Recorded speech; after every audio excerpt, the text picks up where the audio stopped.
E aí, ele viu que eu realmente ia, só que ele achou joia. Que bom, vai ser uma experiência ótima pra você. Eu falei, não pode ser, gente. Eu aqui querendo casar, o homem dizendo que vai ser bom pra mim. E eu fazia de tudo pra provocar. E ele... E aí, quando chegou o dia da viagem, eu achei que ele ia chegar no aeroporto e ele ia se jogar aos meus pés e dizer, cara, você é a mulher da minha vida, não vai, você é tudo que eu quero pra mim. Quando eu fui cruzar o portão de embarque, eu comecei a chorar. Chorava sem parar. E ele falava, mas por que você tá chorando? Você tá indo pra onde você quer, o que você queria. E eu falava, não era o que eu queria!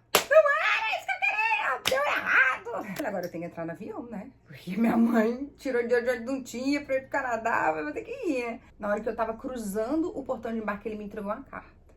No que ele me entregou uma carta, eu falei... Deixa eu ler logo, né? Que é pra eu ver se é um pedido de fica. Ele não tá conseguindo expressar isso com palavras. Na hora que eu ia abrir a carta, ele falou assim, não, lê lá dentro. Aí eu falei, não é um pedido pra ficar. E entrei, cruzei o portão de embarque de mesa, chorava. Falava, o que eu vou fazer na minha vida agora? Eu dentro do avião, indo pra Toronto, num voo internacional, e as pessoas falavam, você tá sozinha? Gente, aquilo me dava uma vontade de chorar, uma tristeza, um desespero. Eu perguntava, meu Deus, por que eu não fiquei lá? Vou perder meu namorado. E parte do que eu previa aconteceu. Eu sabia que aquela distância ali não seria nem um pouco benéfica pra gente. Seria alguma coisa que talvez nos separaria de vez. E aí, quando eu cheguei lá no aeroporto de Toronto, foi muito pesado pra mim. Porque era eu sozinha, sabe? Eu não tinha ninguém pra recorrer. Eu cheguei, eu lembro de manhã, assim, em Toronto, gente, me deu um vazio dentro do peito. Falei, cara, acabei de perder tudo na minha vida. Fui pra casa dessa pessoa que eu tinha alugado o apartamento. Quando chegou na casa dessa pessoa que eu tinha alugado o apartamento, ela falou assim, tem um quarto, ali tá seu quarto. Falei, não, não é meu quarto. Não é meu quarto, porque eu pedi um quarto, isso aqui é uma varanda fechada. Ela falou, mas é um quarto, isso aí. Eu falei, não pode ser. E ali eu já comecei uma divergência com a moça, porque eu paguei por uma coisa e estava recebendo outra.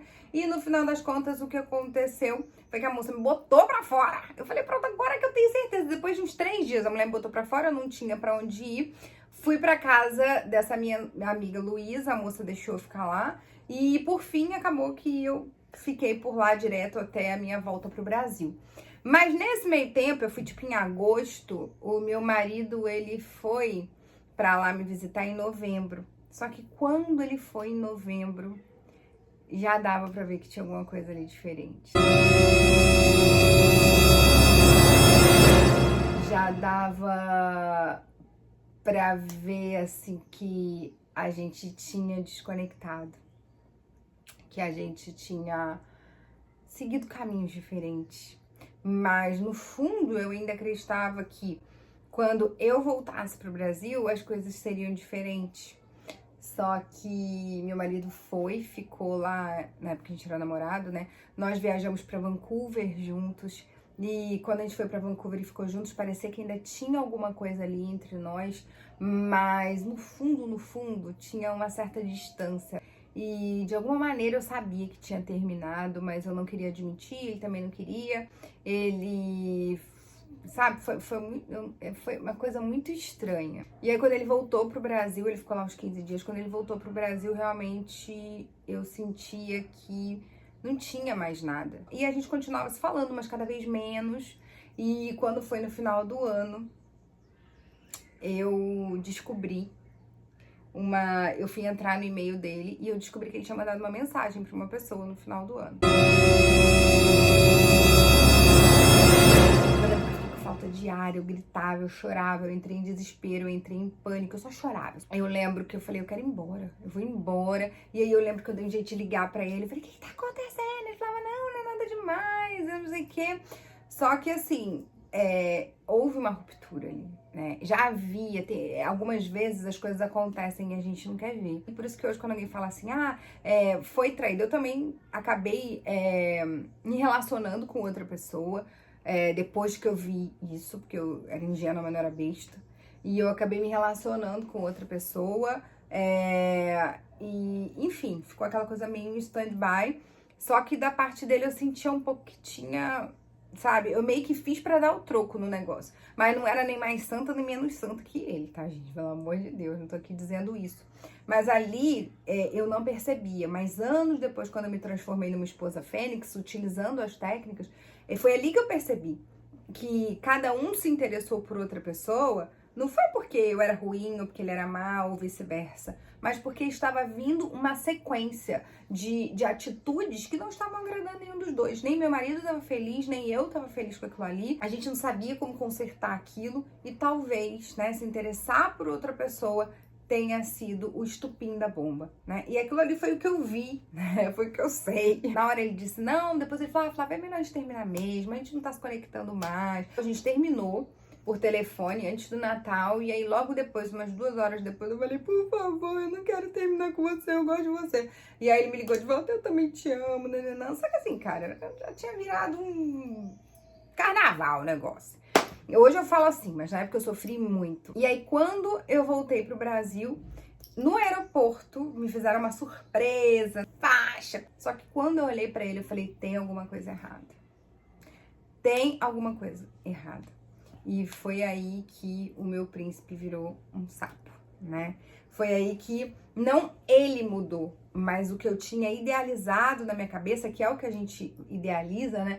Até eu falo disso do iceberg, da mulher padrão, da esposa padrão, que eu vou falar sobre isso na jornada da esposa Fênix, que tem, né, a ponta ali do iceberg que a pessoa vê do outro, mas embaixo é o que é real mesmo. E aí quando eu comecei a conhecer essa outra parte, aquilo ali pra mim foi desesperador.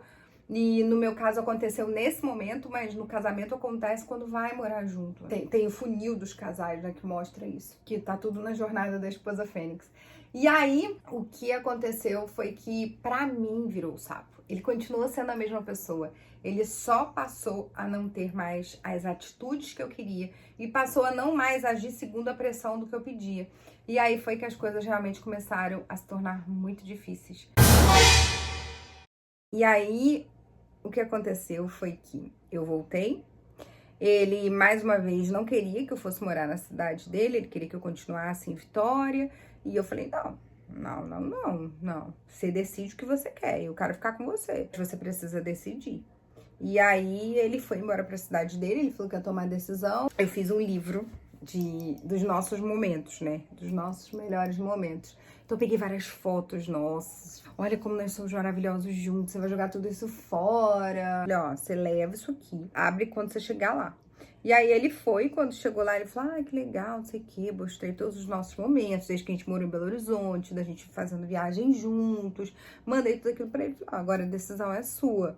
E aí, quando ele voltou, ele falou, não, eu quero ficar com você, eu gosto de você, eu gosto da sua família, eu gosto da gente. Eu falei, tá bom, mas ou a gente vai realmente construir uma vida juntos, ou é cada um pro seu lado. Só que não foi fácil, porque quando eu fui pra lá, ele ainda tava muito na dúvida. Eu achava, na época, que ele tava muito na dúvida, né? Como eu tinha uma mente de esposa padrão, eu achava muito que ele tava na dúvida de se ele gostava dessa pessoa ou não. Mas, na verdade, depois de anos que eu passei, né, como esposa Fênix, depois que eu me transformei em esposa Fênix, eu percebi que, na verdade, a dúvida dele é se ele queria continuar aquele tipo de vida comigo. Essa era a questão, sabe? Não era se ele gostava dela, porque se ele gostasse dela, ele teria simplesmente ido embora, ele teria feito, e eu também nem sei se existiu uma pessoa ou se existiram várias pessoas. Foi um período de separação da nossa vida e que tá tudo bem, foi uma ruptura, foi, sabe, na época aquilo me pesava muito, aquilo era absurdo, aquilo eram 30 quilos nas minhas costas. Eu vigiava ele, eu vigiava o celular dele, eu queria saber onde ele tava, a gente brigava todo dia, ele chegava em casa, era briga.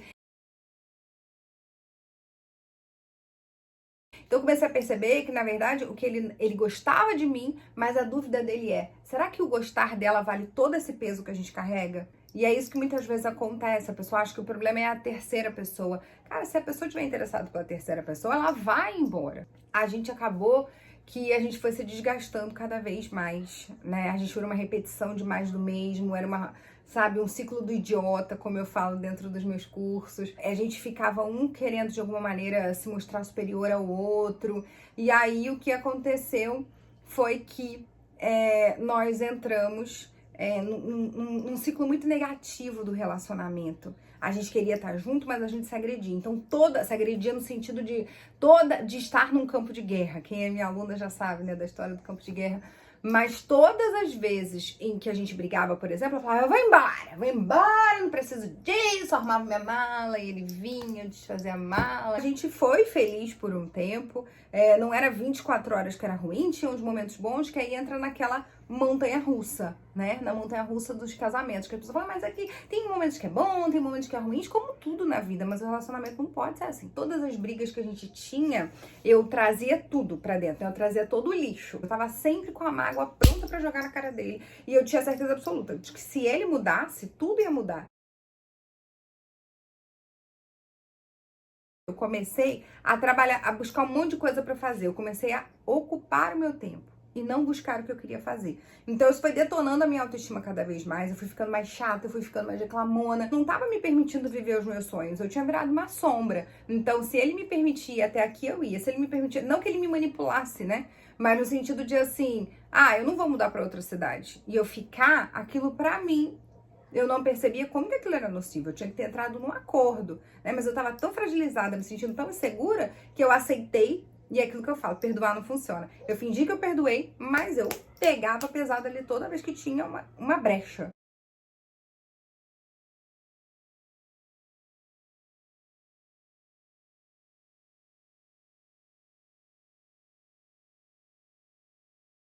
Quando deu uns 4 anos que a gente tava morando junto, em 5 anos, a minha mãe falou, eu tô indo pro Canadá e eu vou ficar lá um tempo. E aí eu resolvi ir passar um mês com ela. Falei, não, eu vou. Ele falou, depois a gente se encontra em Nova York, você vai pro Canadá, depois eu me encontro com você lá. E foi a mesma coisa. Eu fui pra chamar a atenção dele, fui pra ficar 2 meses, e depois de um mês, tava insuportável. Eu entrei num pico de ciúme, eu gritava, eu falava, você é isso, você é aquilo outro, você tá errada. Minha mãe ouvindo aquilo do lado de fora, era vergonhoso, era triste. Eu queria que ele estivesse embaixo dos meus olhos, eu queria saber onde ele estava, eu queria saber o que ele estava fazendo. De que meu olho não via e a minha cabeça inventava.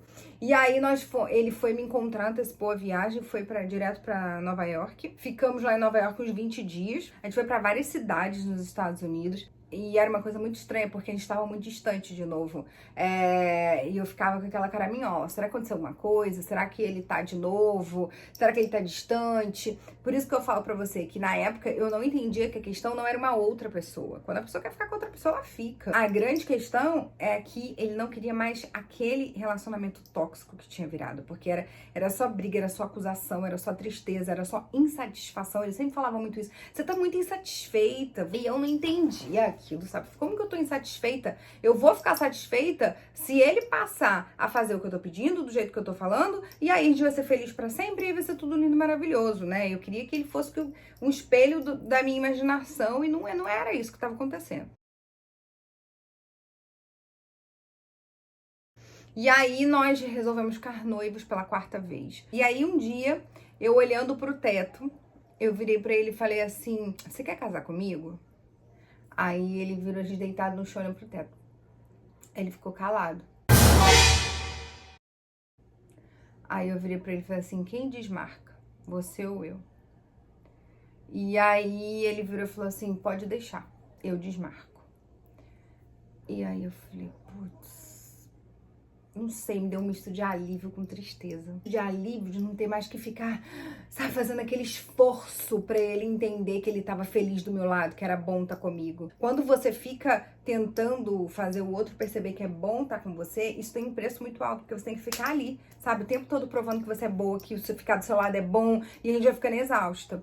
E aí ele pegou e falou, não, eu desmarco tudo. Só que, cara, a gente tava com banda contratada, a gente tinha provado as coisas do buffet. E dali pra frente a coisa foi piorando ainda mais, porque era mais uma mágoa pra jogar na conta. Tinha acontecido muita coisa, eu era um poço de insegurança, eu não conseguia me encontrar profissionalmente, eu não conseguia ser feliz, eu não conseguia ficar bem, sabe, eu tava muito mal, eu tava me sentindo muito sobrecarregada, tentando manter aquele relacionamento. Mostrar pra ele que era bom estar comigo, e isso fazia eu perder o meu valor, e eu não tinha a menor ideia disso, não. Era esposa padrão total. E aí passou um tempo, a coisa só foi realmente caindo. E aí um dia eu falei, chega, agora chega. E ele falou, eu concordo. Eu era inimiga dele. Quem fez meus cursos sabe, né? Que eu falo muito isso pra vocês. O outro te vê como uma inimiga, então ele vai guerrear, ele não vai te amar, ele não vai fazer carinho. Quando foi uns 3 dias depois, o assunto meio que morreu. Mas eu falei, não, acabou mesmo, eu tenho que dar um jeito na minha vida.